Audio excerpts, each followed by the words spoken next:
Good morning to all. I am Dr. Krishna, Academic Counselor in Sociology. ఈరోజు మనము BSOE 145లో religion society అనే book నుంచి unit number 4 ఒక lesson చెప్పుకుంటాం. ఈ లెసన్ రిలిజియన్ అండ్ రేషనలైజేషన్ అన్నమాట. దీన్ని మనం తెలుగులో మతము మరియు హేతుబద్ధీకరణ అని అంటూ ఉంటాం అన్నమాట. రిలిజియన్ అంటే రేషనలైజేషన్, దీన్ని మతము అంటే హేతుబద్ధీకరణని మనం చెప్పుకుంటూ ఉంటాం. ఎంతో మంది మతం గురించి ఇంతకుముందు లెసన్స్ కూడా మనం చెప్పుకున్నాము. అనేక మంది సిద్ధాంతవేత్తలు, సమాజ శాస్త్రవేత్తలు అనేక రకాలుగా చెప్పినా కూడా దుర్ఖాయం యొక్క మత సిద్ధాంతము చాలా గౌరవప్రదమైనది, ఆచరించదగింది అని మనం చెప్పుకుంటూ ఉంటాం. దుర్ఖాయము మతాన్ని గురించి ఒక పవిత్రమైన భావన అని మనకి వెలిపించారనమాట. దుర్ఖాయం అని మహాశయుడు మతము ఒక పవిత్రమైన భావన అనేది వెలిపించారు. దీనివల్ల సమాజంలోని ప్రజలందరూ మానసిక సంతృప్తి, ఒక పరిపూర్ణమైన జీవిత విధానాన్ని కలిగి ఉంటారు. దానివల్ల ఆత్మ సంతృప్తి పడుతుందనే దృక్పథాన్ని అనేక వివరాలుగా తను వివరించారనమాట. తర్వాత దీని యొక్క అపవిత్రమైన భావనని దుర్ఖాయము వ్యతిరేకించాడనమాట. మతం అనేది ఒక పవిత్రమైన భావన అని చెప్పారు. ఎంతో అంటే కొంతమంది అంటే తక్కిన సామాజిక సిద్ధాంతవేత్తలు ఒక అపవిత్రమైన భావనని చెప్పిన దాన్ని తను ఖండించారనేది ఈ యొక్క గుర్తుంచుకోవాల్సిన విషయం అన్నమాట. అపవిత్ర ప్రపంచానికి వ్యతిరేకంగా హేతుబద్ధత లేని రాజ్యంలో దాని ఉనికిని తెలిసిన మరియు హేతుబద్ధమైనదిగా మనం దీన్ని గుర్తుంచుకోవాలన్నమాట. ఇంకొకసారి చెప్పుకుందామా? అపవిత్ర ప్రపంచానికి వ్యతిరేకంగా హేతుబద్ధత లేని రాజ్యంలో దాని ఉనికిని తెలిసిన మరియు హేతుబద్ధమైనదిగా మనం దీన్ని గుర్తుంచుకోవాల్సిన విషయము ఉన్నది. తర్వాత మతము యొక్క రంగం నుంచి సైన్సు లేదా జ్ఞానము యొక్క రంగాన్ని దూరం అయిపోయింది అన్నమాట. అంటే మతము వేరు, సైన్స్ వేరు అనే దృక్పథాన్ని మనం ఇక్కడ గ్రహించవలసిన విషయం అన్నమాట. మతము యొక్క రంగము నుంచి సైన్స్ లేదా జ్ఞానం అనే పద్ధతి యొక్క రంగానికి దూరం అయిపోతూ ఉంటుంది. మతం అనేది ఒక పవిత్ర భావనగా చెప్తూ ఉంటాము. మనము సైన్స్ లేకపోతే జ్ఞానము అనేది ఈ యొక్క మతానికి వ్యతిరేకమైనది. అంటే దీంట్లో సైంటిఫిక్ గా మనం ఏం చేస్తూ ఉంటాము, ప్రతి ఒక్క దానికి మూలాలు వెతుకుతూ ఉంటాం అన్నమాట. మతం అనేది ఒక నిగూఢమైనది అనేది మనకు తెలిసిన విషయమే. ఈ సైన్స్ అనేది అట్లా కాదనమాట. ప్రతి ఒక్క దాన్ని పరిశోధించి మనం పరిశోధనాపరంగా వచ్చిన జ్ఞానాన్ని ఒక జ్ఞానముగా మనం చెప్పుకుంటూ ఉంటాం. అంటే ఒక సైంటిఫిక్ నాలెడ్జ్ గా మనం ఏర్పరచుకుంటూ ఉంటాం. అందుకని మతం వేరు, జ్ఞానము వేరు. దీనికి ఎటువంటి సంబంధం లేదనేది మనం ఇక్కడ తెలుసుకోవాల్సిన విషయంగా చెప్తూ ఉంటాం అన్నమాట.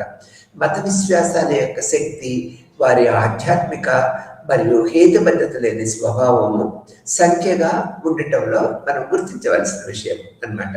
ఇక్కడ మత విశ్వాసం యొక్క శక్తి, వారి ఆధ్యాత్మిక మరియు హేతుబద్ధత లేని స్వభావం అంటే ఇక్కడేంటి, ఒక సంఖ్యగా ఉండటంలో ఉంది అనేది మనము గుర్తు పెట్టుకోవాల్సిన విషయంగా చెప్తూ ఉంటాం అన్నమాట. మతము ప్రేరేపించే చర్య యొక్క తీవ్ర రూపాలలోనికి అనుమతించడానికి సామర్థ్యం ఉంటుంది అనేది మనం తెలుసుకోవాలి. ఇక్కడ మతము ప్రేరేపించే చర్య యొక్క తీవ్ర రూపాల్లోనికి అనువదించగల సామర్థ్యం కలదిగా మనము గుర్తించుకోవాల్సిన విషయం. అంటే ఇక్కడ ప్రేరేపించిన చర్య ఈ యొక్క తీవ్రమైన రూపాల్లో మతం ఉన్న దానికి మనం యొక్క దాని యొక్క సామర్థ్యత అనేది మనం తెలుసుకోగలుగుతాం అనేది మనం ఇక్కడ గుర్తుపెట్టుకోవాల్సిన విషయంగా చెప్తూ ఉంటాం. ఇది బంధ ఆలోచన విధానానికి ఒక ఫలితంగా లేక రిజల్ట్స్గా చెప్తూ ఉంటాం. ఇక్కడ ఏంటి, ఇది యొక్క ద్వంద్వ ఆలోచన విధానానికి ఒక ఫలితంగా చెప్పుకుంటూ ఉంటాం అన్నమాట. ఇక్కడ ప్రేరణను కలిగించే సామర్థ్యం, ఇక్కడ మూడ్ అండ్ అంటే మనకి ఒక మూడ్ మళ్ళీ ప్రేరణను కలిగించే సామర్థ్యము మతానికి ఉన్నదనేది మనం గుర్తుంచుకోవాల్సినది విషయము. ఇక్కడ మూడ్ అంటే మతపరమైన కార్యాలు మనము చేస్తున్నప్పుడు, మతపరమైన ప్రకార్యాలను మనం అనుసరించున్నప్పుడు ఒక ప్రత్యేకమైన మానసిక వ్యవస్థను అంటే మూడ్ని మనం ఒక ప్రత్యేకమైన మూడ్ని మనం ఏర్పరచుకుంటూ ఉంటాం అన్నమాట.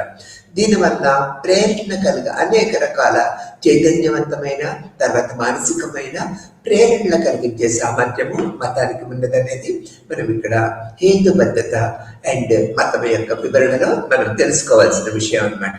ఇది ద్వంద్వ ఆలోచన విధానానికి ఒక రూపకల్పన, ఒక ఫలితంగా మనము గుర్తించుకుంటూ ఉంటాం అన్నమాట.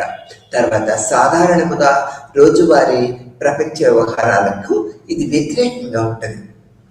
ఈ యొక్క పద్ధతి అనేది సాధారణంగా రోజువారీ పద్ధతులకి ఈ యొక్క ప్రపంచిక వ్యవహారాలకి ఇది వ్యతిరేకంగా ఉంటుంది, అంటే దూరంగా ఉంటుంది అనేది మనము గుర్తుంచుకోవాల్సిన విషయం. ఇక్కడ స్పేరో ఒక సామాజిక శాస్త్రవేత్త మతం అనేది సహజమైన ఒక అతీంద్రియ ద్వంద్వ యొక్క సారస్వత్రికమైనదిగా విమర్శించారు. ఈ యొక్క స్పేరో అనే సామాజిక శాస్త్రవేత్త ఈ యొక్క మతం అనేది సహజమైన ఒక అతీంద్ర ద్వంద్వాన్ని సారస్వతికమైనదిగా మనకి విమర్శనాత్మకంగా తెలియపరిచారనమాట. ఇక్కడ మతము వలన రాజ్య ప్రక్రియ ద్వారా ప్రపంచవ్యాప్తంగా స్థిరపడిపోయినట్లు మనము గ్రహించగలుగుతున్నాం అన్నమాట. మతము వలన రాజ్య ప్రక్రియ ద్వారా ప్రపంచవ్యాప్తంగా మతము స్థిరపడిపోయింది. అన్ని దేశాలలో అన్ని సమాజాలలో మతము ఒక రాజ్య ప్రక్రియగా ప్రపంచవ్యాప్తంగా గుర్తింపు పొందింది అనేది కూడా మనము గ్రహించవలసిన విషయంగా మనం ఇక్కడ చెప్పుకుంటూ ఉంటాం అన్నమాట. ఇక్కడ విశ్వాసులు అవిశ్వాసులు, దీని యొక్క అర్థం ఏంటి? ఇక్కడ విశ్వాసులు అని చెప్తూ ఉంటాం. విశ్వాసులు అంటే ఏంటి? ఒక మతమైన పద్ధతులన్నింటినీ విశ్వసించి దాని ప్రకారము జీవిత విధానాన్ని జరుపుతూ ఉండేవాళ్ళు విశ్వాసులు. ఈ యొక్క విశ్వాసులకి అవిశ్వాసులకి డిఫరెన్స్ ఏంటంటే, విశ్వాసులు మతపరమైన పద్ధతులన్నీ పాటించుకుంటూ జీవిత విధానాన్ని ఒక సజావుగా గడుపుతూ ఉంటారు. అవిశ్వాసులు అంటే ఇక్కడ ఏంటంటే మతపరమైన కార్యాలన్నింటినీ కూడా గుర్తించరు, దానికి ఒక హేతుబద్ధత ఏర్పరచుకోరు అన్నమాట. ప్రతి ఒక్క దానికి వ్యతిరేకమైన విధానాన్ని వాడుతూ ఉంటారు. ఇక్కడ తెలుగులో మనం ఏం చెప్తూ ఉంటాము, ఎడ్డమంటే తెడ్డమంటూ ఉంటాం అనమాట. మనం మత విశ్వాసులు అవునంటే అవిశ్వాసులు ఏం చేస్తూ ఉంటారు, కాదు అని చెప్తూ ఉంటారు. అందువల్ల విశ్వాసులకి అవిశ్వాసాలకి ఆ యొక్క అర్థం అనేది ఈ విధంగా ఉంటుంది. విశ్వాసులు మతపరమైన ప్రక్రియలన్నీ గౌరవప్రదంగా ఆచరణ యోగ్యంగా చేస్తూ ఉంటారు. అవిశ్వాసులను అటువంటి దృక్పథాన్ని ఏర్పరచుకోరు, వీళ్ళు వ్యతిరేక విధానాలని అవలంబిస్తూ ఉంటారు. అందుకని విశ్వాసులకి అవిశ్వాసులకి ఎంతో సామరూప్యత ఉండదన్నమాట. ఇక్కడ సామరూప్యత స్వారూప్యత అనేది ఉండదు. వ్యతిరేక విధానాన్ని విశ్వాసులకు ఉన్న విధానాలకు వ్యతిరేకంగా అవిశ్వాసులు ప్రవర్తన నియమావళిని ఏర్పరచుకుంటారు. ప్రతి ఒక్క దానికి ద్వంద్వ పరిమాణాలు ఇక్కడ వీళ్ళు అవిశ్వాసులు గడుపుతూ ఉంటారు, చేస్తూ ఉంటారు అనేది మనం చెప్పుకోవచ్చు. తర్వాత పశ్చిమ ఆసియా అర్థం చేసుకున్నది మతాన్ని పశ్చిమ ఆసియా ప్రదేశంలో ఉన్న ప్రజలు అర్థం చేసుకున్నట్లుగా ఎవరు అర్థం చేసుకోలేదు అనేది ఒక దృక్పథంగా మనం ఇక్కడ తెలియపరచుకోవచ్చు అనమాట. పశ్చిమ ప్రాంతంలో ఉన్న ప్రజలు, ఆ సామాజిక ప్రజలందరూ కూడా మతాన్ని ఒక చక్కటి ప్రక్రియ పద్ధతిగా అర్థం చేసుకుంటూ ఉంటారనేది మనం చెప్పుకోవచ్చు అనమాట. సామాజిక పితామహుడు కోమ్టే అంటే మనకు సామాజిక పితామహుడుగా ఎవరిని చెప్పుకుంటూ ఉంటాము, కోమ్టే అన్ని సామాజిక శాస్త్రవేత్తగా సామాజిక పితామహుడుగా చెప్తూ ఉంటాము. అతను వేదాంత శాస్త్రము మరియు మెటాఫిజిక్స్ మధ్య ఉన్న వ్యత్యాసము యొక్క మధ్య వ్యాసము కలిగి ఉన్నాడు, వ్యత్యాసాన్ని కలిగి ఉన్నారు అనేది వెలిగించారు అనమాట. ఇక్కడ కోమ్టే వేదాంత శాస్త్రము మరియు మెటాఫిజిక్స్ మధ్య ఎక్కువ వ్యత్యాసము కలిగి ఉన్నారనే దృక్పథాన్ని వెలిపించారనమాట. తర్వాత మతము అనేది గుడ్డి విశ్వాసం కలిగి ఉండటము, ఆచారాల కట్టుబడి ఉండటము అనేది మనం చూస్తూ ఉంటాం. మతపరమైన పద్ధతులన్నీ కూడా ఏంటి, గుడ్డి విశ్వాసం అనమాట. తర్వాత ఆచారాలకు కూడా ఇది కట్టుబడి ఉంటూ ఉంటుంది అనమాట. ఇక్కడ మత యుగము అంటే అన్ని రకాల, అంటే ఒక్కొక్క కాలాన్ని ఒక్కొక్క యుగం అని చెప్పుకుంటూ ఉంటాం. ఇక్కడ మత యుగము, తత్వయుగము, సైన్స్ యుగముగ వరకు చారిత్రాత్మక పురోగతి మనం చూడగలుగుతూ ఉంటాం సమాజంలో. ఇక్కడ మత యుగము, తత్వయుగము, సైన్స్ యుగము వరకు అనేక రకాల చారిత్రాత్మక పురోగతి అంటే ముందుకు వెళ్ళడం, మతం ఏ విధంగా ముందుకు వెళుతుంది అనేది ఈ యుగాల్లో మనం మత యుగము, తత్వయుగము, సైన్స్ యుగంలో మనం అనేక రూపాల్లో మతం యొక్క ప్రక్రియా పద్ధతుల్ని, రూపాలని మనం చూడగలుగుతున్నాం అనేది ఇక్కడ మతము అంటే హేతుబద్ధీకరణ పద్ధతుల్లో మనము గ్రహించవలసిన విషయం అన్నమాట. తర్వాత ఇక్కడ హేగల్ చెప్పిన దాన్ని కాంటే పునరావృతం చేశారు. హేగల్ ఇంతకుముందు మనకు మతం గురించి చెప్పిన దాన్ని కాంటే కూడా దాన్ని అంగీకరించారని చెప్పుకోవచ్చు. దాన్నే రిపీట్ చేశారు, పునరావృతం చేశారనే దృక్పథాన్ని మనం ఇక్కడ చెప్పుకోవాల్సిన అవసరం ఉందని అన్నమాట. తర్వాత ఫ్రేజర్ అనే సామాజిక శాస్త్రవేత్త ఇంద్రజాలము, మతము మధ్య ఎక్కువ వ్యత్యాసం ఉన్నదనేది నిరూపించారు అని తన అభిప్రాయాలని వ్యక్తపరిచారు. ఫ్రేజర్ యొక్క ఇంద్రజాలానికి మతానికి మధ్య ఎక్కువ వ్యత్యాసం ఉన్నదనేది చెప్తారు. మతం అనేది ఇక్కడ ఏంటి, ఒక పవిత్రమైన భావన, కట్టుబాట్లు, ఆచారాలు, నమ్మకాల మీద ఆధారపడి ఉంటదనేది చెప్తూ ఉంటాం. ఇక్కడ మతానికి ఒక పురోహితుడు ప్రముఖ పాత్ర వహిస్తూ ఉంటాడు. అది అతను చెప్పిన కార్యాలకు అనుగుణంగా ప్రజలు ముందుకు వెళుతూ ఉంటారు, అంటే ఆచరిస్తూ ముందుకు జరుగుతూ ఉంటారు నేను చెప్పుకుంటాం. ఇంద్రజాలం అనేది అట్లా కాదు కదా. ఇంద్రజాలంలో ఇక్కడ మ్యాజిక్ లో ఎవరు ప్రముఖ పాత్ర వహిస్తారు, ఇంద్రజాలికుడు ప్రముఖ పాత్ర వహిస్తాడు. అనేక రకాల రూపకల్పనలతో సామాజిక వ్యవస్థని, మానసిక వ్యవస్థని చక్కపరచడం అనేది ఇంద్రజాలికుడి యొక్క ప్రక్రియ పద్ధతిగా మనం చెప్పుకోవచ్చు. అందుకని ఇంద్రజాలానికి మతము మధ్య వ్యత్యాసం అనేది ఏ విధంగా ఉన్నారో ఫ్రేజర్ మనకి అనేక రూపాల్లో చూపించారనేది మనం చెప్పుకోవచ్చు అన్నమాట.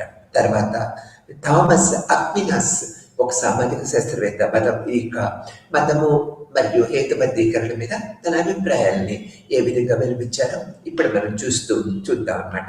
విశ్వాసం యొక్క సంబంధాన్ని ఈ యొక్క థామస్ అక్వినాస్ విచారించారనమాట. అంటే విశ్వాసం ఏ విధంగా ప్రజలు పొందుతున్నారో, నమ్మకాన్ని ఏ విధంగా ఏర్పరచుకుంటున్నారో, విశ్వాసం యొక్క సంబంధాన్ని విచారించారు. అనేక రకాల పద్ధతుల్లో, అనేక రకాల రూపాల్లో యొక్క పరిశోధన పద్ధతుల్లో విశ్వాసం యొక్క రూపాలని మనకి సమాజపరంగా తెలియపరచాలనేది ఇక్కడ మనం చెప్పుకుంటాం. దేవుని ఉనికికి ప్రదర్శించడానికి కారణం ఏంటి, తార్కిక తత్వము సాధ్యమవుతుందా, దీని మతం ద్వారా సాధ్యమవుతుందా అనే దృక్పథాలని మనకి ఇక్కడ థామస్ అక్వినాస్ తను వెలిపించారు అన్నమాట. తన అభిప్రాయాన్ని వెలిపించారు. దేవుని ఉనికికి ప్రదర్శించడానికి దానికి కారణం ఏంటి, దేవుని యొక్క ఉనికి మనం ఎలా గుర్తిస్తున్నాము, తర్వాత తార్కిక తర్కము ద్వారా కూడా ఇది సాధ్యమవుతుందా, మతాన్ని మనం వ్యక్తీకరించడానికి సాధ్యమవుతుందా అనే దృక్పథాన్ని ఈ యొక్క థామస్ అక్వినాస్ మనకి వెలిపించారన్నమాట. తర్కము మరియు తత్వశాస్త్రము ద్వారా తెలుసుకున్న సత్యాల మధ్య తేడా లేదు అనేది ఈ యొక్క థామస్ అక్వినాస్ తన యొక్క పరిశోధన పద్ధతుల్లో తెలియపరిచారు. తత్వానికి మరియు తత్వశాస్త్రానికి ద్వారా తెలుసుకున్న సత్యాలకి ఎటువంటి తేడా ఉండదు, అందరి ఈక్వాలిటీ ఉంటుంది. అంటే సమానత్వాన్ని మనం ఇక్కడ తర్కంలో, తర్కశాస్త్రంలో మనం చూడగలుగుతూ ఉంటాము. మతం యొక్క పద్ధతులు ఒకే విధంగా ఉన్నాయి అనేది థామస్ అక్వినాస్ వెలిపించారనమాట. తర్వాత క్రైస్తవ మతం అనుసరించిన వారు నిజమైన సత్యాన్ని అర్థం చేసుకోలేరు అనే దృక్పథాన్ని కూడా మనకి క్రైస్తవ మతాన్ని అనుసరించని వారు నిజమైన సత్యాన్ని అర్థం చేసుకోరని థామస్ అక్వినాస్ అభిప్రాయపడ్డారు. అంటే క్రైస్తవ మతాన్ని సమగ్రంగా అర్థం చేసుకున్న వారే తర్వాత సత్యాన్ని గుర్తించగలుగుతారు. ఈ యొక్క క్రైస్తవ మతాన్ని అర్థం చేసుకునే వాళ్ళు ఈ సత్యాన్ని, సామాజిక సత్యాన్ని గుర్తించలేరనేది థామస్ అక్వినాస్ తన అభిప్రాయాన్ని వెలిపించారు. అంటే మతం ఎంత ప్రభావవంతంగా ఉన్నదనేది ఈ క్రైస్తవ మతం ద్వారా సత్యాన్ని గ్రహించడానికి ఒక క్రైస్తవ మతం ఎంత దోహదం చేస్తుంది అనేది సామాజిక పరంగా మనం ఇక్కడ తెలుసుకుంటూ ఉంటాం అనేది మనం చెప్పుకోవచ్చు అనమాట. విజ్ఞాన శాస్త్ర పద్ధతి ద్వారానే సత్యము అందుబాటులోకి వచ్చాయనే దృక్పథాన్ని కూడా మనం గ్రహించాలి. అంటే మనకు సైంటిఫిక్ నాలెడ్జ్ చెప్పుకున్నాం ఇంతకుముందు. ఇక్కడ విజ్ఞాన శాస్త్రము ద్వారానే సత్యాలు మనకి అందుబాటులో వచ్చాయి. అంటే ఆ రిజల్ట్స్ విజ్ఞాన శాస్త్రం ద్వారా అందించిన సత్యాలు, సాక్ష్యాలు అన్నీ కూడా మనకు అందుబాటులోకి రావటం వల్ల మతం మీద మనకి ఒక గౌరవప్రదమైన భావన ఏర్పడింది అనేది మనం తెలుసుకోవచ్చు అనమాట. సత్యం అందరికీ అందుబాటులో లేదు. ఇది సత్యం అందరికీ అందుబాటులో ఉండదు. ఎందుకని? సత్యాన్ని మనం గ్రహించగలగాలి కదా. సత్యాన్ని గ్రహించగలిగినప్పుడే మనతో పాటు సత్యం కూడా పయనిస్తూ ఉంటుంది. కాబట్టి విజ్ఞాన శాస్త్ర పద్ధతి ద్వారా అన్ని సత్యము అందుబాటులోకి వచ్చిందనేది, సత్యం అందుబాటులోకి అంటే అందుబాటులో లేదు అనేది కూడా ఇక్కడ తను వెలిపించారనమాట అభిప్రాయాన్ని. అందుకని ఇక్కడ ఏంటి, సత్యం అనేది విజ్ఞాన శాస్త్రం ద్వారానే మనం గ్రహించగలుగుతామనే దృక్పథాన్ని మనం తెలుసుకోవాలనేది ఇక్కడ చెప్తూ ఉంటాము. తర్వాత నాగరికత మాత్రమే దీన్ని యాక్సెస్ చేయగలదు అనేది మనం గుర్తించుకోవాల్సిన విషయమే. అంటే సత్యం అనేది నాగరికత ద్వారా మాత్రమే దాన్ని యాక్సెస్ చేసుకోవడానికి వీలవుతూ ఉంటుంది అనేది మనము తెలుసుకోవాలన్నమాట. ఇలా అక్వినాస్ విశ్వాసం యొక్క ఉనికిని సమర్థించారు. ఇక్కడ థామస్ అక్వినాస్ ఈ విధంగా విశ్వాసం యొక్క ఉనికిని సమర్థించారు, దాన్ని బలపరిచారు. అంటే విశ్వాసము అంటే మనకు నమ్మకం. విశ్వాసం అంటే ఏంటి? నమ్మకమే అనమాట. మతపరమైన నమ్మకాలని మనం మతం యొక్క ఉనికిని మనం కనుగొనగలుగుతాం అనే దృక్పథాన్ని థామస్ అక్వినాస్ తన అభిప్రాయాలు తెలియజేశారనమాట. భగవంతుని చేరుకోవటానికి విశ్వాసము ఏకైక మార్గం. మన నమ్మకం, విశ్వాసం అనేది మతపరంగా భగవంతుడిని మనం చేరుకోవటానికి, చూడటానికి, ఆచరించడానికి, అనుకరించడానికి ఒక ఏకైక మార్గంగా మనం ఇక్కడ చెప్పుకుంటూ ఉంటాం అన్నమాట. తర్వాత విశ్వాసము, భక్తి, కర్మ మార్గాలు అందరూ అంగీకరిస్తూ ఉంటారు. మతపరమైన మార్గంలో నడిచే ప్రజలందరూ, సమాజంలో ప్రజలందరూ కూడా విశ్వాసము, భక్తి, కర్మ మార్గాలని అందరూ కూడా మనకి అనుసరిస్తూ ఉంటారు, దాన్ని ఫాలో అవుతూ ఉంటారు అనే దృక్పథాన్ని కూడా మనం ఇక్కడ తెలియపరచుకుంటూ ఉంటాం అన్నమాట. కాబట్టి ఈ యొక్క భక్తి, కర్మ మార్గాలని ప్రజలు తూచే తప్పకుండా ఫాలో అవుతూ ఉంటారు అనేది మనం ఇక్కడ గుర్తుంచుకోవాల్సిన విషయం అన్నమాట. నైతికత అమలు చేయటంలో మతము ప్రభావవంతంగా ఉంటుంది. ఇక్కడ నైతికతను అమలు చేయడంలో మతం అనేది ప్రముఖ పాత్ర వహిస్తుంది, ప్రభావవంతంగా ఉంటుంది అనేది మనం ఇక్కడ గుర్తించి పెట్టుకోవాల్సిన విషయం. ఇక్కడ మరియు విశ్వాసం యొక్క హేతుబద్ధతను భగవంతుడు గుర్తించటం ద్వారా నైతిక జీవితం నడిపించడానికి మానవ ప్రయత్నాలకి ఇది మూలముగా మనం చెప్తూ ఉంటాం. మతపరంగా విశ్వాసం యొక్క హేతుబద్ధతను భగవంతుని గుర్తించడం ద్వారా నైతిక జీవితాలను నడిపించడానికి మానవ ప్రయత్నాలకి ఇది మూలాధారంగా మనం చెప్పుకుంటూ ఉంటాం అన్నమాట. ఇది మోక్షం కంటే ఎక్కువ. ఈ యొక్క ప్రక్రియ పద్ధతి మోక్షాన్ని పొందటం కంటే ఎక్కువగా మనం ఒక ప్రముఖమైన గౌరవాన్ని ఏర్పరుస్తూ ఉంటాం అన్నమాట.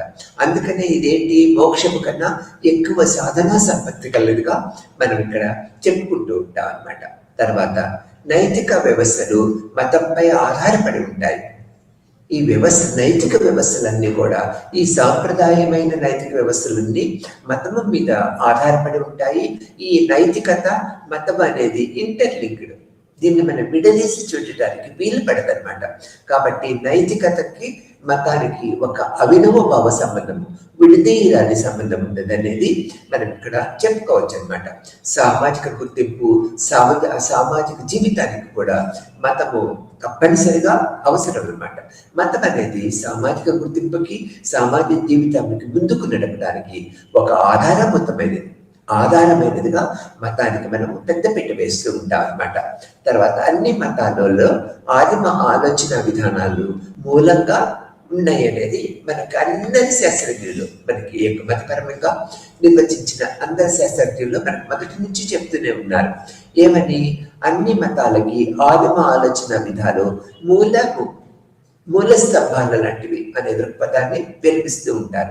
అందువలన సాంప్రదాయ పురాతన మతాలపై అందరు శాస్త్రజ్ఞులు కూడా దృష్టి సారించారు. ఈ యొక్క సమాజంలో ఉన్న అందరు సామాజిక శాస్త్రవేత్తలు, తత్వ శాస్త్రవేత్తలు, వేదాంత శాస్త్రవేత్తలందరూ కూడా అందువల్ల సాంప్రదాయమైన పురాతనమైన మూలాలపై, అంటే ఆ యొక్క మూలాలపై అన్వేషణ, పరిశోధన, ఆ యొక్క నిజాలు గ్రహించాలనే దృక్పథాన్ని వెలిపించారు.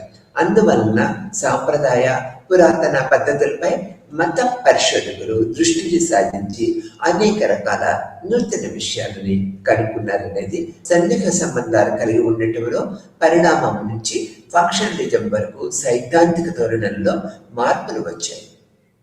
ఇక్కడ చూడండి, ఇది ఒక గమనించవలసిన విషయం అన్నమాట.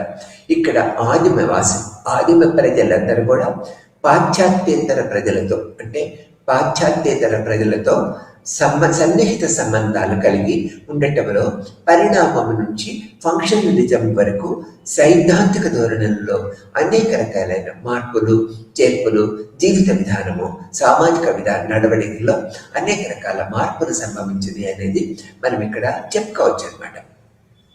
తర్వాత ఉన్నతమైన అతీంద్రమైన జీవిని మనము దేవుడు అంటూ ఉంటాం అన్నమాట. అందుకని ఇక్కడ ఉన్నతమైన అతీంద్రమైన జీవిని మనము దేవుడిగా గుర్తిస్తూ ఉంటాం, గౌరవిస్తూ ఉంటాం, పూజిస్తూ ఉంటాం, అభిమానిస్తూ ఉంటాం అనేది కూడా మనం ఇక్కడ చెప్పుకోవక తప్పదన్నమాట. తర్వాత అందుకని ఉన్నతమైన అతీంద్రమైన జీవిని దేవుడిగా గుర్తిస్తూ ఆ యొక్క ఆలోచన పరిధిని మనము పెంచుకుంటూ దేవునికి దగ్గరగా జరుగుతూ ఉంటాం. మానసికంగా అనేక రకాల క్రతువుల ద్వారా దేవునికి దగ్గరగా జరుగుతూ ఉంటాం. ఇక్కడ సమాజాలను తీసుకున్నట్లయితే సమాజాలు ఒకే రకమైన వ్యక్తులు ఉంటూ ఉంటారు. ఆ వ్యక్తులందరూ కూడా విశ్వాసము, సంశయవాదులు, నాస్తికులు, తత్వవేత్తలు అందరూ కలిగి ఉంటారు. ఈ సమాజంలో ఎవరు ఉంటారు? అనేక రకాల వ్యక్తులు ఉంటారనేది చెప్తూ ఉంటారు అన్నమాట. ఒకే రకమైన వ్యక్తులు ఉంటారు, ఒకే రకమైన మెంటాలిటీ గల వ్యక్తులు ఉంటూ ఉంటారు, ఒకే రకమైన మానసిక వ్యవస్థను కలిగిన వ్యక్తులు ఉంటారు. తర్వాత విశ్వాసులు ఉంటారు, దాంట్లో అవిశ్వాసులు కూడా ఉంటారు అన్నమాట. తర్వాత సంశయవాదులు అంటే ఏంటి? మనం ఒకటి చెప్తే ప్రతి దాన్ని అతను అనుకరించాడు, ప్రతి ఒక్క దానికి సంశయాన్ని వెలిపించుతూ ఉంటాడు, వ్యతిరేకతను వెలిపించుతూ ఉంటారు. అందుకని సమాజంలో సంశయవాదులు కూడా ఉంటారు, నాస్తికులు ఉంటారు, తత్వవేత్తలు ఉంటారు. ఇలా అనేక రకాల వ్యక్తుల కలయికనే ఒక సమాజంలో మనం చూడగలుగుతూ ఉంటాం. అనేక రకాల వ్యక్తులు అనేక రకాల భావాలని వ్యక్తపరుస్తూ ఉంటారు అనేది మనం ఇక్కడ గుర్తుంచుకోవాల్సిన విషయంగా చెప్తూ ఉంటాం. ఈ విషయాలను ఎథ్నోగ్రాఫికల్ అధ్యయనాలు కూడా తెలిపారు. ఈ విషయాలన్నీ కూడా ఎథ్నోగ్రాఫికల్ పరిశోధన పద్ధతుల వల్ల మనం అనేక రకాల నూతన ఈ విషయాలతో పాటు తెలుసుకోగలుగుతున్నాం అనేది మనం చెప్పుకున్నాము. ఎథ్నోగ్రాఫికల్ అధ్యయనాలు ఉన్నాయి, మతపరమైన లోతులని మనకు తెలియపరుస్తూ ఉంటాయి అనేది మనం ఇక్కడ గుర్తించుకోవాల్సిన విషయము. హేతుబద్ధత మరియు మతము అనేది ఏంటి, ఎలా ఉంటుంది, ఎలా ముందుకు సాగుతుంది అనేది మనం ఇక్కడ తెలుసుకుందాం. ఇక్కడ హేతుబద్ధత మరియు మతం అనేది 3 పద్ధతులలో యొక్క ఆకృతిని కలిగి ఉంటుంది. మొదటి దాంట్లో ఏంటంటే వ్యక్తులు హేతుబద్ధంగా ఉంటారు, లేక లేని ప్రశ్నల్ని లేవనెత్తుతూ ఉంటారు. ఇక్కడ మొదటి పద్ధతిలో హేతుబద్ధత మరియు మతంలో ఎత్తూ ఉంటారు. అంటే నూతన విషయాలు, అక్కడ లేని సబ్జెక్ట్ని తెలుసుకోవాలనే దృక్పథాన్ని కలిగి ఉంటారు అనేది మనం అర్థంగా చేసుకోవాలి. తర్వాత రెండో పాయింట్కి వచ్చేది మతం యొక్క నిలకడని అర్థం చేసుకుంటాం. ఈ హేతుబద్ధత మరియు మతంలో మతం యొక్క నిలకడైన స్థానాన్ని, నిలకడైన పద్ధతిని మనం అర్థం చేసుకోవడానికి అవకాశం మనకి ఇక్కడ ఏర్పడుతుంది. 3వ పద్ధతిలోకి వచ్చేటప్పటికి జీవిత అనుభవాన్ని, సామాజిక వాస్తవికతను, సానుకూల దృక్పథమును, చర్యలను వేగవంతం చేస్తుంది. ఈ యొక్క హేతుబద్ధత మతం అనేది జీవిత అనుభవాన్ని, ఈ యొక్క సామాజిక వాస్తవికతను, సానుకూల దృక్పథమును, చర్యలను వేగవంతంగా ముందుకు నడపడానికి ప్రయత్నిస్తూ ఉంటుందన్నమాట. ఇది హేతుబద్ధత మరియు మతం యొక్క ప్రతిచర్యలు యొక్క స్థానం యొక్క గొప్పతనంగా మనం ఇక్కడ చెప్పుకుంటూ ఉంటాం అన్నమాట. తర్వాత జాత్యహంకారవాదులు, జాతి వ్యతిరేకులు యొక్క తీవ్రమైన ఘర్షణలో ఉన్నప్పుడు మానసిక ఐక్యత పెద్దపీట వేసుకుంటూ ఉంటుంది.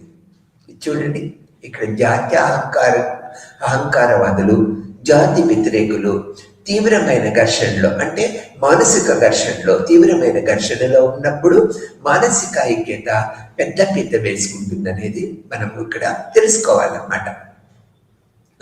సార్వత్రికత హేతుబద్ధత అనే భావనను పరిశీలించాలి. మనం ఇక్కడ ఈ దృక్పథంలో సార్వత్రికమైన హేతుబద్ధత యొక్క అనే భావనను కూడా మనం పరిగణలోకి తీసుకోవాలి. అనేది గుర్తుంచుకోవాలి. విశ్వజనీయ హేతుబద్ధతను ముందుకు తెచ్చారు. అందుకని ఏం చేశారు, విశ్వజనీయమైన హేతుబద్ధతని ముందుకు తీసుకువచ్చి ఈ యొక్క అవగాహనని మనకి అనేక రకాలుగా ఏర్పరిచారు, తెలియపరిచారు, గ్రహించేటట్లు చేశారనేది మనం ఇక్కడ చెప్పుకోవచ్చు అనమాట. మత అభ్యాసకులను హేతుబద్ధంగా పరిగణించేది. ఇది మత యొక్క అభ్యాసకులు అంటే మతం యొక్క ప్రక్రియ పద్ధతులను అవలంబించే వాళ్ళని అందరినీ కూడా మనం ఈ పద్ధతుల్లో హేతుబద్ధమైన పద్ధతుల్లో మనం గుర్తించుకోవాల్సిన విషయంగా చెప్తూ ఉంటాం అనేది మనం ఇక్కడ తెలియచుకోవాలి. తర్వాత ఈ విధమైన పద్ధతుల వలన మతము హేతుబద్ధత యొక్క పరిపూర్ణమైన అర్థాన్ని మనము గ్రహించగలిగామన్నమాట. తాత్విక పరిశీలనకు ఈ యొక్క హేతుబద్ధత మతము ఎంతో ప్రాముఖ్యత ఇస్తూ ఉంటుంది.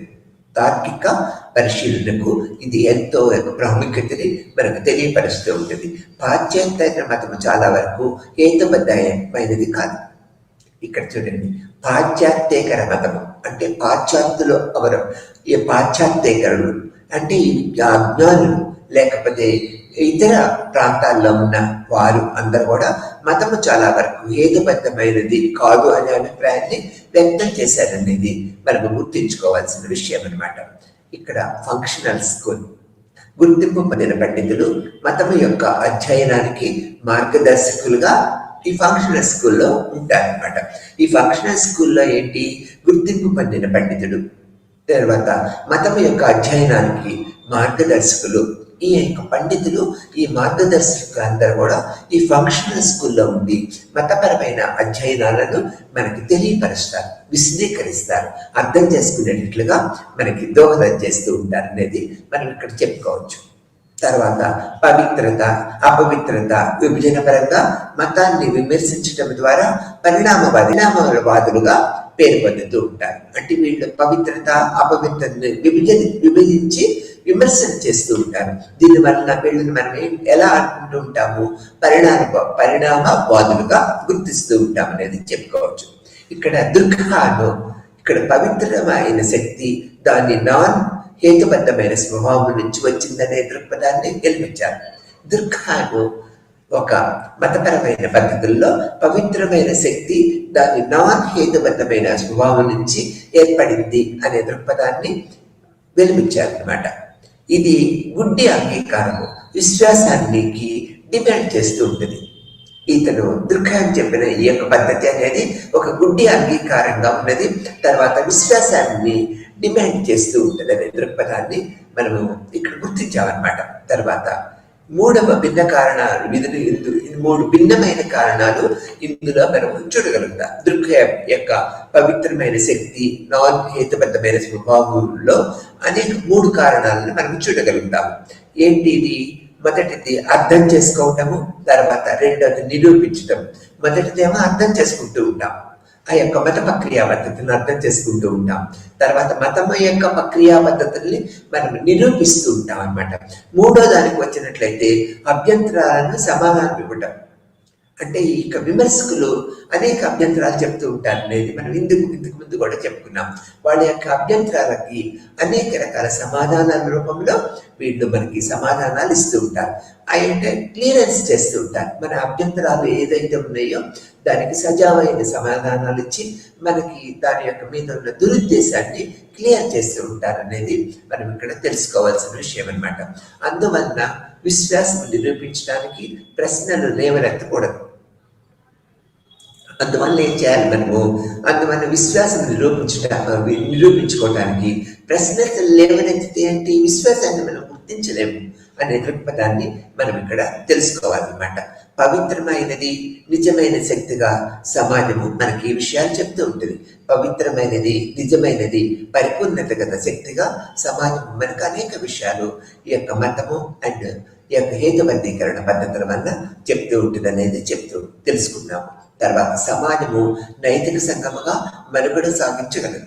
సమాజం అనేది నైతికమైన పద్ధతులుగా సంఘముగా మనుగడ సాగిస్తూ ఉంటుంది అనేది మనము పురాతన కాలం నుంచి నేటి వరకు కూడా ఆ విధమైన ప్రక్రియ పద్ధతులను చూస్తూ ఉన్నాము.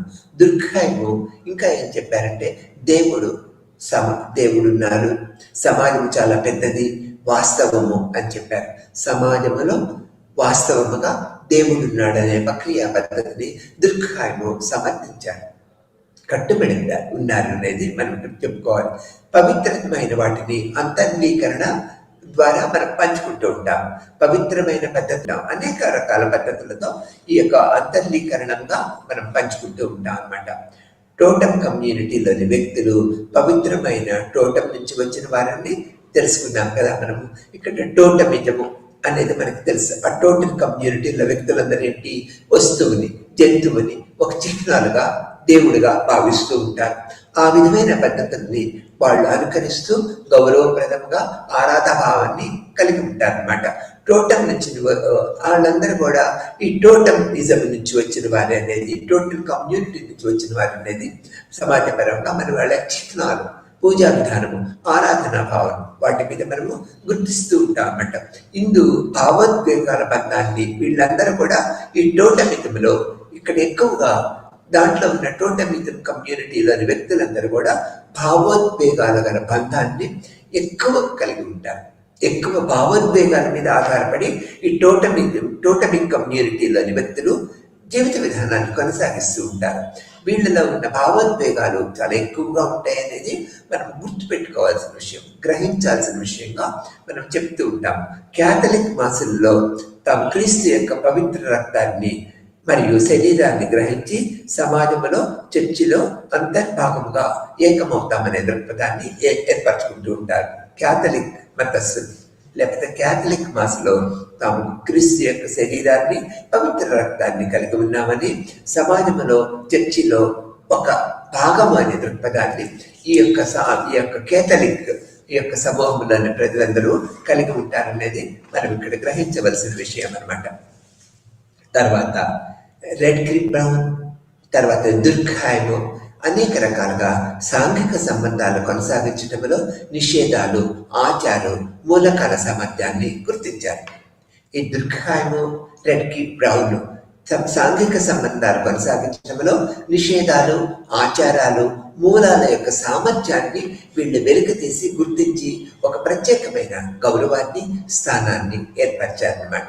తర్వాత ఆచారాలు ఈ యొక్క ఆందోళనని, మనిషి యొక్క ఆచారాలన్నీ కూడా వ్యక్తి యొక్క ఆందోళనని కంపల్సరిగా మానసిక ఆందోళనని తగ్గిస్తాయి.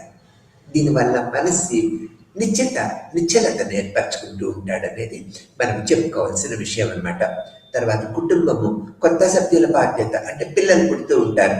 పిల్లలు పుట్టిన పెద్ద ఈ యొక్క వ్యక్తులు, అంటే ముందు ఉన్న వ్యక్తులు, తల్లిదండ్రులు కానీ కుటుంబ పెద్దలు కానీ ఆ యొక్క బాధ్యతను కలిగి ఉండి ఆ యొక్క సామాజిక ఔచిత్యాన్ని కాపాడుకుంటూ వారికి, పిల్లలకి, ఈ ముందు ఉన్న తల్లిదండ్రులు అందరూ కూడా మత యొక్క ఆచారాలు, కట్టుబాట్లు, పవిత్ర భావాలని వీళ్ళకి అన్ని విషయాల్లో ఈ పిల్లలకి నేర్పుతూ ఉంటారు. ఎవరు? తల్లిదండ్రులు అన్నమాట. కుటుంబంలో ఉన్న వ్యక్తులందరూ కూడా ఈ విధంగా మార్గదర్శకులు అవుతారు మతపరంగా అనేది మనం ఇక్కడ గ్రహించవలసిన విషయం. ఎగ్జాంపుల్గా తీసుకున్నట్లయితే చేపలు పట్టడానికి సముద్రంలో వెళ్ళినప్పుడు, తుఫాన్లు వచ్చినప్పుడు వీళ్ళందరూ కూడా ఏం చేస్తారు? మెరుపులు, ఉరుములు, తుఫాన్లు, ఒక గాలిలో అనేక రకాల సముద్ర యానములో, అంటే చేపలు పట్టడానికి వెళ్ళినప్పుడు సముద్ర ప్రాంతంలో అనేక రకాల మార్పులు సంభవిస్తూ ఉంటాయి. అప్పుడు వీళ్ళు ఏం చేస్తూ ఉంటారు? ప్రార్థన చేస్తూ ఉంటారు. దేవుడు ఇవన్నీ కలిగిస్తున్నాడని, దీనివల్ల ప్రార్థనలు చేస్తే ఇవన్నీ కూడా సమసిపోతాయని ఒక ప్రశాంతత ఏర్పడుతుంది, దృక్పథాన్ని ఏర్పరచుకుంటారు. దీన్ని మనం ఏమంటూ ఉంటాము? ఈ యొక్క దుర్ఖాయము, రెడ్ క్రీప్ బ్రౌన్ యొక్క పద్ధతుల ప్రకారము విశ్వాసాన్ని పొందుతాడని చెప్తూ ఉంటాం. ఒక మానసిక విశ్వాసాన్ని పొందుతాడు. ఇట్లా ప్రార్థన చేయటం వల్ల ఈ యొక్క ఉరుములు, మెరుపులు తగ్గుతాయి అనేది, దేవుడు అనుగ్రహిస్తాడనేది, రక్షిస్తాడనేది, ఒక ప్రశాంతమైన స్థితిని ఏర్పరుస్తాడనే విశ్వాసాన్ని మనం ఇక్కడ పొందగలుగుతూ ఉంటాం అన్నమాట. తర్వాత విశ్వాసాలంటే ఏంటి? జీవితాలు బాధల్లో కూడా జీవించేట్లు చేస్తూ ఉంటాయి. విశ్వాసాలంటే ఇక్కడ మనం ఏం చెప్పుకోవాలి? మనం అనేక రకాల బాధలు పడుతూ ఉంటాం. అనేక రకాల బాధలు పడ్డప్పుడు కూడా ఈ విశ్వాసాలు, ఈ బాధల్లో కూడా మనిషి గట్టిగా ఉండేటట్లు, జీవిత విధానాన్ని కొనసాగించేటట్లు అనేక రకాల పద్ధతులతో మనకి యొక్క బలాన్ని, మానసిక బలాన్ని కలిగిస్తాయి అనే దృక్పథాన్ని మనం ఇక్కడ తెలుసుకోవచ్చు అనమాట. ఈ విశ్వాసం అనేది మనిషికి గట్టి బలాన్ని మనకి కలిగిస్తూ ఉంటుంది. దీనివల్ల ఆ విశ్వాసము, ఆ బలముతో సమాజంలో ఈ వ్యక్తి ఎంతో గట్టిగా అంటే స్థిరముగా ఉండగలుగుతాడనే దృక్పథాన్ని మనం ఇక్కడ గుర్తించుకోవాల్సిన విషయం అనమాట. అది ఇక్కడ విశ్వాసాలు జీవితానికి బాధలో ఉన్నప్పుడు కూడా మనకు బాసటగా నిలుస్తాయి అనేది మనం ఇక్కడ గుర్తుంచుకోవాలి. నిరాశలో తర్వాత ఇది విశ్వాసం అనేది ఓదార్పనిస్తుంది అనేది మనం గ్రహించవలసిన విషయం అనమాట. తర్వాత వివరణ ఏ విధంగా ఉంటుందంటే, కర్మ సిద్ధాంతం ప్రకారము మనిషి ఆ యొక్క రిజల్ట్స్, వివరణ అంటే ఏం లేదు, ఒక రిజల్ట్ని కనుగొంటాడు. కర్మ సిద్ధాంతం ప్రకారము ఒక భావనలో దాని యొక్క రిజల్ట్స్ అనేది మతపరమైన వివరణ అనేది కనుక్కోగలుగుతాడు. మతము సామాజిక అసమానతలను కప్పివేస్తూ ఉంటుంది.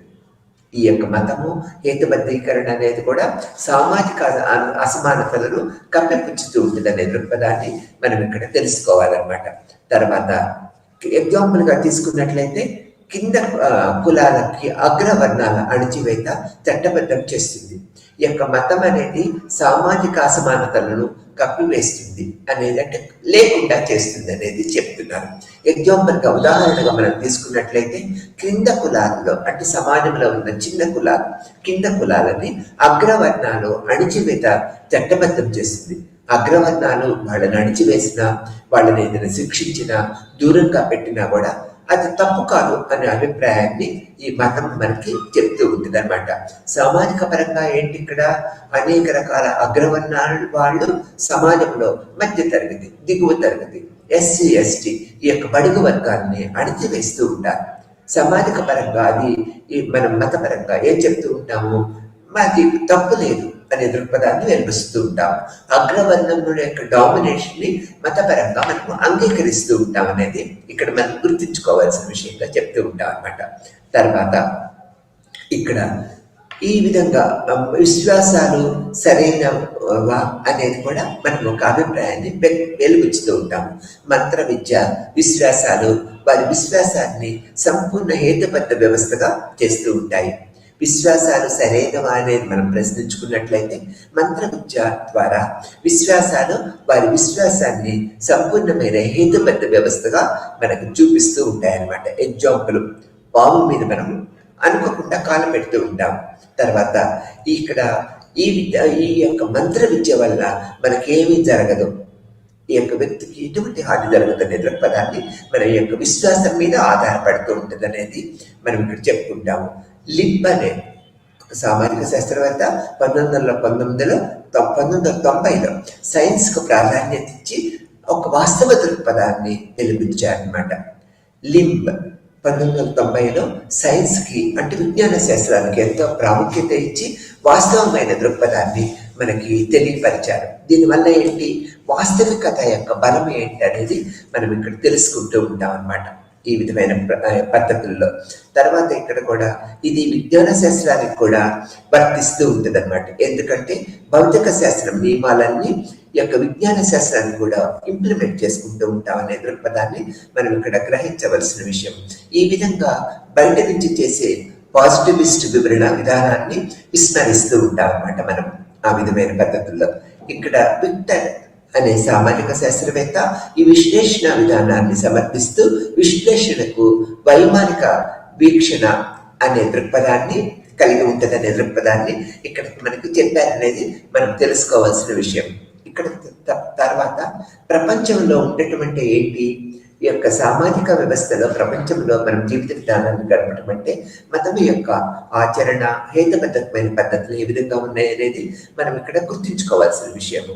తర్వాత మెర్లీ అనే సామాజిక శాస్త్రవేత్త సిద్ధాంతాన్ని, ఒక కొత్త సిద్ధాంతాన్ని, సులుహ అనే సిద్ధాంతాన్ని ముందుకు తీసుకువచ్చారనమాట. ఇది ఇప్పటి నుంచి సమయము మరియు కాలము స్థలము యొక్క కోఆర్డినేషన్ లో ఈ యొక్క సృహ అనే ప్రక్రియా పద్ధతి ఏ విధంగా పనిచేస్తుంది అనేది మనం తెలుసుకుంటూ ఉంటాం అన్నమాట. ఎల్ఎన్ 2007 తర్వాత 2016లో ఈ విధంగా ఈ యొక్క సృహని పుట్టెక్కిస్తూ మనం చిహ్నాల వివరణ ఎందుకు కోరుతున్నాము అనేది ఇక్కడ తెలియపరిచారు. ప్రవర్తన దీనికి అవసరం లేదనేది మనం ఇక్కడ చెప్తూ ఉంటారు. ప్రపంచంలో ఉండటమంటే ఒక ప్రత్యేకమైన సృహని కలిగి ఉండటం అనే దృక్పథాన్ని మనం ఇక్కడ వెలిపించుకుంటూ ఉంటాం. దీనివల్ల ప్రాపంచిక అవగాహన మరియు సృహ అనేది అంటే మన యొక్క సామాజిక పద్ధతుల ద్వారా మనం ఎటువంటి పద్ధతిని ఏర్పరచుకోవాలనేది మనం ఏర్పరచుకుంటాము. ఈ యొక్క వీళ్ళందరూ కూడా ఈ యొక్క ఆంథ్రోపోమార్ఫిజం గురించి అనేక సృహ మీద కూడా ఎన్నో రకాల అభిప్రాయాల్ని వ్యక్తపరిచారని మనము తెలుసుకోవాలి. ఆలోచన లేదని దీని యొక్క అర్థంగా మనం గుర్తిస్తూ ఉంటాము. తర్వాత స్పెన్సర్ అడిగినట్లుగా సాంకేతిక అర్థాల కోసము ఎందుకు వెతకాలి, ఎందుకు మనం సాంకేతిక అర్థాల గురించి మనం వేలాడాలి, ఎందుకు లేవనెత్తకూడదు, అర్థం చేసుకోవడానికి ఒక మార్గాన్ని ఎందుకు అన్వేషించకూడదు అనే దృక్పథాన్ని వీళ్ళు వెలువచ్చారనమాట. తర్వాత ఆంథ్రోపోమార్ఫిజం వల్ల హేతుబద్ధత ఆది నుంచి ఉన్నదని, దానివల్ల సామాజిక శక్తులు ఏకమవుతూ ఉంటాయనేది, మతపరమైన పద్ధతులనేవి కూడా గౌరవప్రదంగా ముందుకు సాగుతూ ఉంటాయనే దృక్పథాన్ని మనం ఇక్కడ ఏర్పరచుకుంటూ ఉన్నాం అనమాట. ఈ శక్తుల గురించి యొక్క సృహ పెంపొందించుకుంటూ ఉన్నారనేది ఎదుర్కోవడానికి మానవ స్వరూపము అనేక రకాల పాత్రలను ఏర్పరుస్తూ ఉన్న దృక్పథాన్ని మనం ఇక్కడ ఏర్పరచుకుంటూ ఉంటాం, తెలియపరచుకుంటూ ఉంటాం అనేది మనం ఇక్కడ చెప్పుకోవాల్సిన విషయం అనమాట. తర్వాత ఈ యొక్క ప్రాపంచిక దృక్పథం అనేది మతపరంగా ఎలా ఉంటుంది అనేది మనం ఇప్పుడు తెలుసుకుంటాము. ఒక సమాజంలోని సభ్యులు తన పరిసర వాతావరణాన్ని ఎలా దర్శించి అర్థం చేసుకుంటారనేది మనం గ్రహించవలసిన విషయం. ఇక్కడేంటి, ఒక సమాజంలోని సభ్యులు తమ పరిసర వాతావరణాన్ని ఎలా దర్శించుకుంటారు, అర్థం చేసుకుంటారు, ఎలా చర్చించుకుంటారు అనేది ఈ తూలిని, ఈ యొక్క పద్ధతిని సమాజము ఒక దృక్పథంగా మనం చెప్పుకోవచ్చు, ఒక పద్ధతిగా మనం చెప్పుకోవడానికి వీలవుతుంది. తర్వాత రాబర్ట్ రెడ్ఫీల్డ్ ప్రకారము నేను ఎక్కడున్నాను, ఏటి మధ్య నేను సంచరిస్తూ ఉన్నాను, ఆయా వస్తువులకు నాకు గల సంబంధం ఏమిటి అనే ప్రశ్నలకు ఒక వ్యక్తి ఇచ్చే సమాధానాలు మొత్తము ఆ వ్యక్తి దృక్పథం మీద ఆధారపడుతూ ఉంటాయి అనేది మనం చెప్పుకోవచ్చు అనమాట. ఇక్కడ రాబర్ట్ రెడ్ఫీల్డ్ ప్రకారము నేటి మధ్య నేను ఎక్కడ నేను సంచరిస్తున్నాను, ఆయా వస్తువులకు నాకు గల సంబంధం ఏమిటి అనే ప్రశ్నలకు ఒక వ్యక్తి ఇచ్చే సమాధానాలు మొత్తము ఆ వ్యక్తి యొక్క దృక్పథాన్ని మనం గ్రహించవలసిన విషయంగా, గుర్తుపెట్టుకోవాల్సిన విషయంగా ఉన్నదని చెప్తారు. తమ చుట్టూ ఉన్న ప్రకృతి పట్ల ప్రజలకున్న ప్రాథమిక భావనలను, ఒక దృక్పథాలు అనేక రకాల భావాలను మనకి ప్రతిబింబిస్తూ ఉంటాయి. ఇక్కడ చూడండి, తన చుట్టూ ఉన్న ప్రకృతి పట్ల ప్రజలకున్న ప్రాథమిక భావాలను మనం గుర్తించగలుగుతూ ఉంటాం అన్నమాట. వారికి తత్వశాస్త్రము, మళ్ళీ నీతులు, సంస్కారాలు, నమ్మకాలు మొదలైన వాటిని అది ఒక క్రమ పద్ధతిలో ప్రతిబింబిస్తూ ఉంటుంది. వాటి ద్వారా ఏం జరుగుతుంది, యొక్క తత్వశాస్త్రము, నీతులు, సంస్కారాలు, నమ్మకాల ద్వారా ఈ యొక్క వ్యక్తి యొక్క మతము యొక్క పద్ధతులని మనకి ఒక దృక్పథంగా మనకు తెలియపరుస్తూ ఉంటారనేది మనం ఇక్కడ తెలుసుకోవచ్చు అనమాట. దక్షిణ కొలంబియాలోని ట్యూక్యాన్ ఇండియన్స్ లో ఉండే దేశాల ప్రపంచ దృక్పథం గురించి రీచర్ మరియు ప్రజల ప్రపంచ దృక్పథంలోకి కీలక అంశంగా పేర్కొన్నారనమాట. సమాజము సాంస్కృతికంగా, జైవికంగా కొనసాగించాలని వారి కోరికగా, అంటే అభిప్రాయంగా మనం ఇక్కడ చెప్పుకోవాలన్నమాట. ఇది వారి అన్ని కార్యకలాపాలలో వైఖరులను ప్రతిబింబిస్తూ ఉంటుందన్నమాట.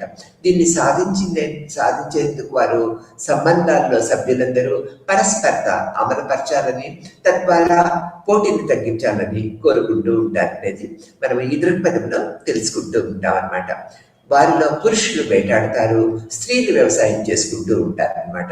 తర్వాత వారు ఒకరిపై ఒకరు ఆధారపడతారు, అంటే పోటీ లేదని ఒక భావాన్ని మనము ఇక్కడ గుర్తించుకోవాల్సిన విషయంగా చెప్పుకుంటూ ఉంటాం అనమాట.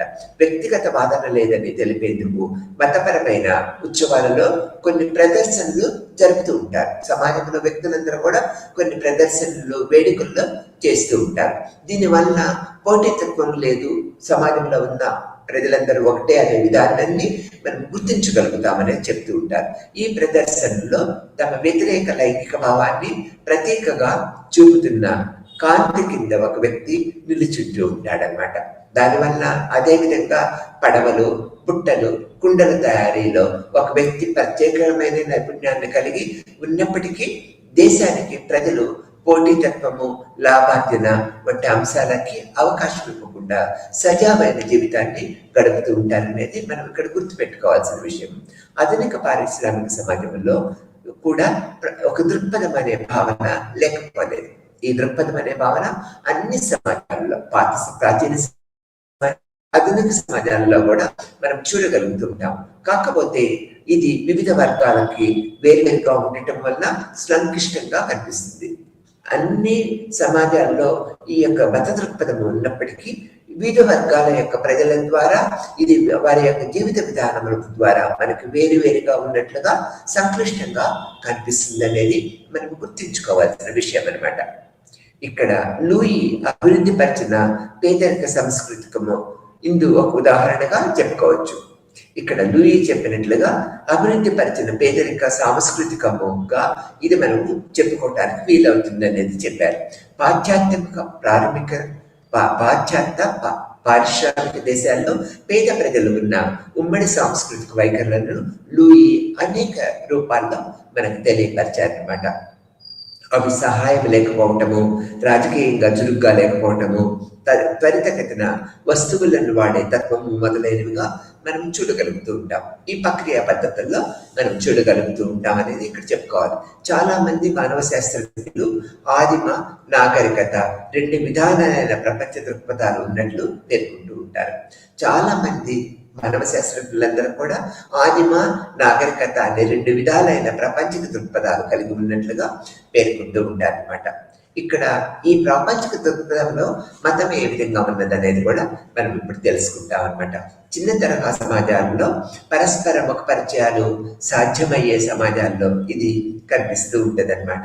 తర్వాత అక్కడ ప్రజలు ప్రకృతి గురించి తాము వేరేని కాకుండా దానితో మమైకమైపోవటము గమనించవలసిన విషయంగా చెప్పుకోవచ్చు. తమ పక్క వారితో ఎంత స్నేహంగా చేస్తున్నారో చెట్టు, పుట్ట, జంతుజాలాలతో కూడా అటువంటి ప్రేమని అందిస్తూ ఉంటారు.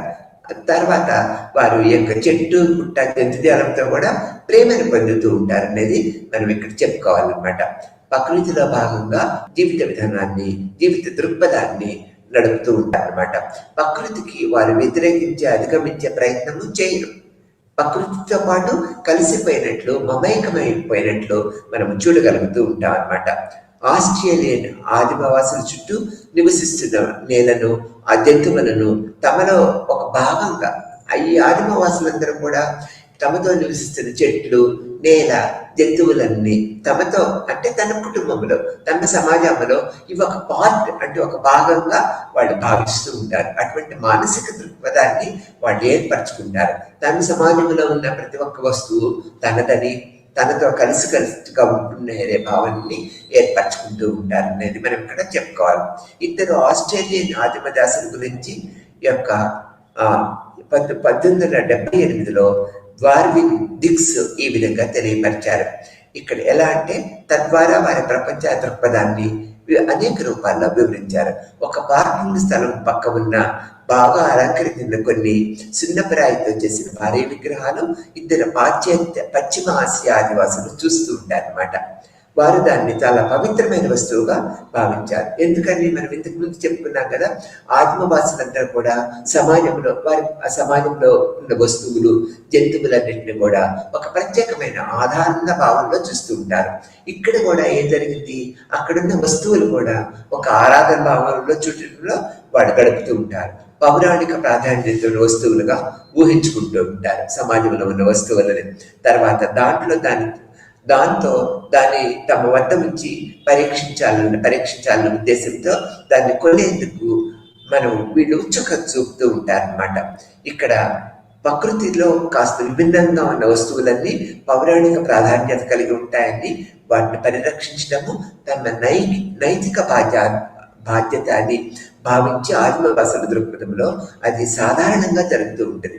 అంటే ప్రకృతిలో ఉన్న వస్తువులని కాపాడాలని, వాటిని గౌరవించాలని, పూజించాలనే దృక్పథాన్ని ఈ యొక్క ప్రాచీనవాద ఆదివాసులు మతపరంగా, తర్వాత నాగరికత ప్రపంచ దృక్పథము మత దృక్పథము హేతుబద్ధీకరణ ఎలా ఉంటుందంటే అది భారీ స్థాయి సమాజాల్లో కనిపిస్తూ ఉంటుంది అనేది మనం గుర్తుంచుకోవాల్సిన విషయం. ప్రకృతి ప్రజలతో మమేకమైపోవటము, దానిలో వైయక్తిక అనుబంధాన్ని పెంచుకోవటము ఇందులో మనము గమనిస్తూ ఉంటాం అనమాట. మనకు కనిపిస్తూ ఉంటుంది కూడా అనమాట.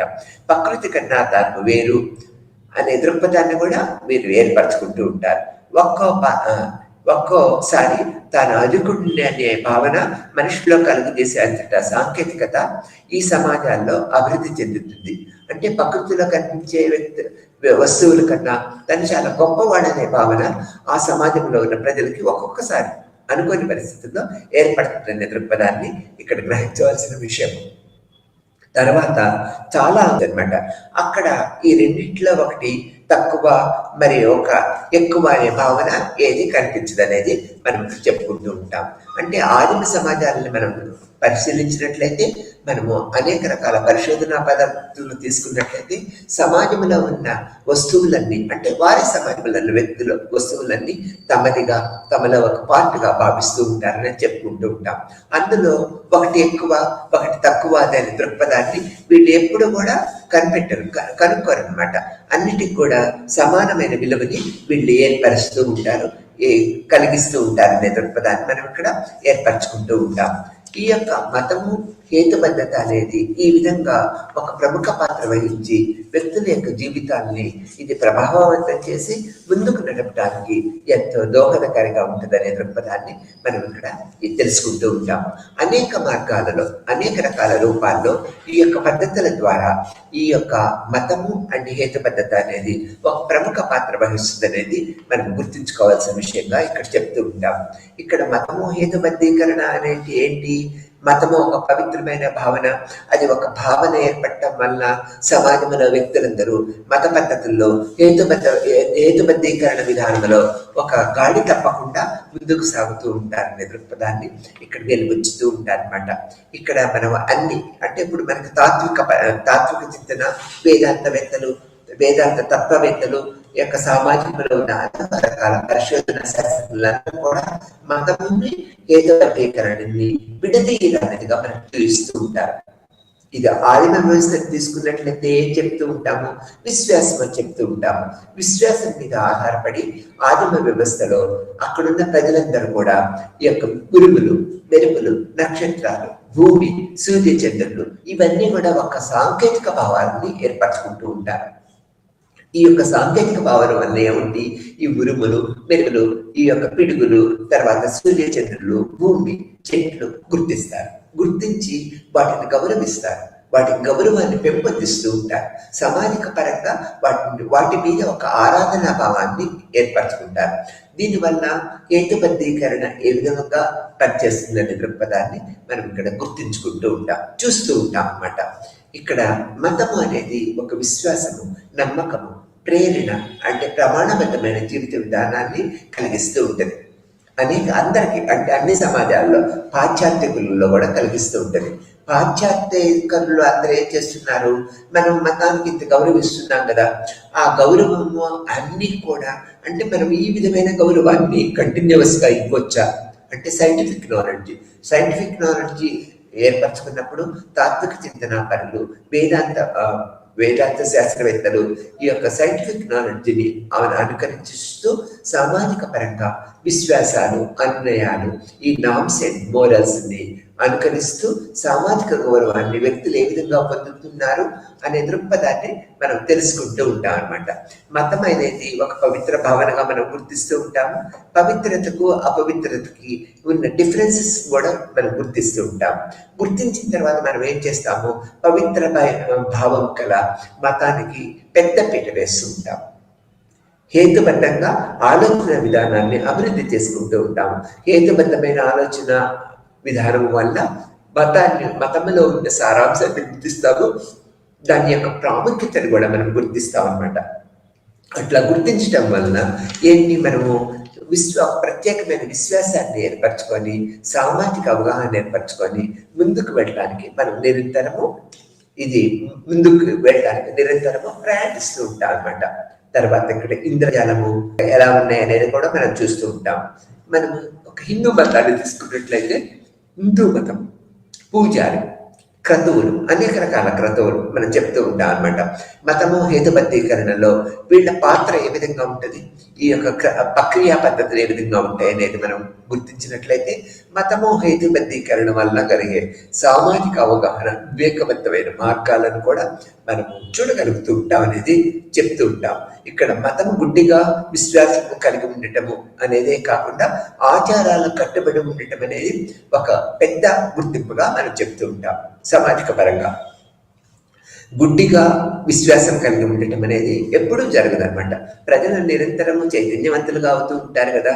ఇక్కడ ఘటనలు అంటే ఏంటి, విశ్వాసం బలంగా ఎప్పుడు ఉంటుంది, మనం ఫేస్ చేసినప్పుడు, అంటే మనం యొక్క యథార్థాన్ని గుర్తించినప్పుడు తప్పనిసరిగా విశ్వాసము పరిపూర్ణమవుతూ ఉంటుంది. కాబట్టి మతపరమైన హేతుబద్ధీకరణల ప్రక్రియ పద్ధతుల ద్వారా విశ్వాసాన్ని మనము మతపరంగా ఏర్పరచుకుంటూ ఉంటాం. ఏర్పరచుకొని అటువంటి అటువంటి హేతుబద్ధీకరణ పద్ధతుల వల్ల మతముపై పరిపూర్ణమైన జ్ఞానాన్ని ఏర్పరచుకొని జీవిత విధానాన్ని ఉన్నత శిఖరాలకు వెళ్ళడానికి మలుచుకుంటూ ఉంటాం అనేది మనం ఇక్కడ గుర్తుంచుకోవాల్సిన విషయం. తర్వాత స్పృహ అనేది కూడా మనం చెప్పుకున్నాం. సామాజిక స్పృహ అంటూ ఉంటాం, లేకపోతే మతపరమైన స్పృహ అని చెప్తూ ఉంటాం. స్పృహ అంటే ఏంటి, మన యొక్క ఔచిత్యాన్ని గుర్తించిన తర్వాత అది మనలో ప్రవేశిస్తుంది. ఆ యొక్క ప్రవేశన అంటే మతపరమైన జ్ఞానము మనలో ప్రవేశించడం వల్ల ఒక స్పృహ అనేది కలుగుతుంది. ఒక నూతనమైన స్పృహ అనేది అంటే నూతనమైన విజ్ఞానాన్ని మనం పొందగలిగినప్పుడు ఏం చేస్తాము, ఈ స్పృహ ద్వారా ఆటోమేటిక్గా మన జీవితాన్ని పరిపూర్ణం చేసుకుంటాం. ఒక పద్ధతిగా నడుపుకోవడానికి అవగాహన ఏర్పరచుకుంటూ ఉంటాం అనేది మనం ఇక్కడ ఏర్పరచుకోవాలి. సామాజిక స్పృహ కూడా ఆ విధంగా ఒక పెద్దపీట వేయటం అనేది ఇక్కడ జరిగింది అనేది మనం చెప్పుకుంటూ ఉంటాం. తర్వాత విశ్వాసం యొక్క సంబంధాన్ని మనము విచారిస్తూ ఉంటాం అన్నమాట. ఎటువంటి లింక్ కలిగి ఉన్నది, దేవుని ఉనికిని ఎలా ప్రదర్శిస్తూ ఉంటుంది, దానికి కారణం ఏంటి, తార్కిక తత్వం ఏంటి అనే ద్వారా కూడా ఇది సాధ్యపడుతూ ఉంటుంది అనేది మనం చెప్పుకోవాలి. తత్వము మరియు తత్వశాస్త్రం ద్వారా తెలుసుకున్న సత్యాలలో ఎక్కడ కూడా తేడా ఉండదు. ఒక పరిపూర్ణత, నిజమైన సత్యాన్ని మనము ఇక్కడ గుర్తిస్తూ ఉంటాం అనేది మనము చెప్పుకుంటూ ఉంటాం అన్నమాట.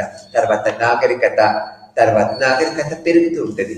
ఈ యొక్క నూతన సైంటిఫిక్ నాలెడ్జి విజ్ఞానమైన నూతన పరిస్థితులు డెవలప్ అవుతూ ఉంటాయి. అట్లా డెవలప్ అయినప్పుడు హేతుబద్ధత అండ్ మతం అనేది అనేక రకాల ప్రక్రియలలో మనకు కనిపిస్తూ ఉంటుంది. హేతుబద్ధత మతం యొక్క ముఖ్య లక్షణాలు మనం చెప్పుకున్నాం కదా. దాంట్లో ఒక 3 ముఖ్య లక్షణాలు ఉన్నాయి. ఈ విషయాల నుంచి ఎథ్నోగ్రాఫికల్ అధ్యయనాలు కూడా ఎన్నో జరిగింది. ఎంతో మంది పరిశోధన సామాజిక శాస్త్రవేత్తలందరూ కూడా ఈ విషయాలను ఎథ్నోగ్రాఫికల్ అధ్యయనాలు కూడా ఈ విషయాల మీద చేశారు. దానివల్ల హేతుబద్ధత మరియు మతము ద్వారా మనం వ్యక్తుల యొక్క హేతుబద్ధంగా ఎలా ఉంటారు, ఏ విధంగా ఉంటారు, ఏ విధంగా హేతుబద్ధమైన జీవితాన్ని గడుపుతూ ఉంటారు, లేక లేని ప్రశ్నలను ఎలా లేవనెత్తుతూ ఉంటారు అనేది కూడా మనం ఇక్కడ హేతుబద్ధత అండ్ మతము ద్వారా మనం తెలుసుకోవచ్చు. ఈ యొక్క రెండో పాయింట్కి వచ్చినట్లయితే మతములు నిలకడగా ఒక్క విషయంలోనే మతాన్ని మనం అర్థం చేసుకోలేము. అనేక రకాల విషయాల ద్వారా మతాన్ని మనం అర్థం చేసుకోగలుగుతూ ఉంటాం. అది అనేక రకాల విషయాల ద్వారా మతాన్ని మనం కూలంకషంగా అర్థం చేసుకున్న తర్వాత ఈ యొక్క హేతుబద్ధత మతానికి యొక్క విలువని మనం గుర్తించి అనుసరిస్తాం. తర్వాత మనలో దాన్ని కలుపుకుంటూ ఉంటాం. అందుకని మతము హేతుబద్ధత అనేది కూడా రెండు కూడా విడదీయలేనిది, కలిసికట్టుగా ముందుకు సాగుతూ ఉంటుంది అనే దృక్పథాన్ని మనం ఇక్కడ ఏర్పరచుకుంటూ ఉంటాం. మూడో పాయింట్కి వచ్చేటప్పుడు జీవిత అనుభవాన్ని, సామాజిక వాస్తవికతను, సామాజిక దృక్పథాన్ని, చర్చలను ఈ యొక్క హేతుబద్ధత పదము వేగవంతంగా చేస్తుంది. ఈ వేగవంతంగా చేయటం వల్ల సామాజికంగా మతపరంగా వ్యక్తులందరూ కూడా మతపరంగా సామాజిక పరంగా ఈ యొక్క మతము ఈ యొక్క హేతుబద్ధీకరణల వల్ల ముందుకు వెళ్ళగలుగుతూ ఉంటారు, విశ్వాసాన్ని పొందగలుగుతూ ఉంటారు, గౌరవప్రదమైన జీవిత విధానాన్ని కలిగి ఉంటారు. కాబట్టి మతాన్ని హేతుబద్ధమైన జీవిత విధానాన్ని విడదీయలేని పద్ధతుల్లో మనం చూడగలుగుతూ ఉంటాం. అందుకని మతానికి హేతుబద్ధీకరణ వివరణని, ఒక విడదీయలేని విశ్వాసాన్ని, పరిపూర్ణతని మనం దీంట్లో గుర్తించగలుగుతూ ఉంటాం అనేది ఇక్కడ చెప్పుకోవాల్సిన విషయం.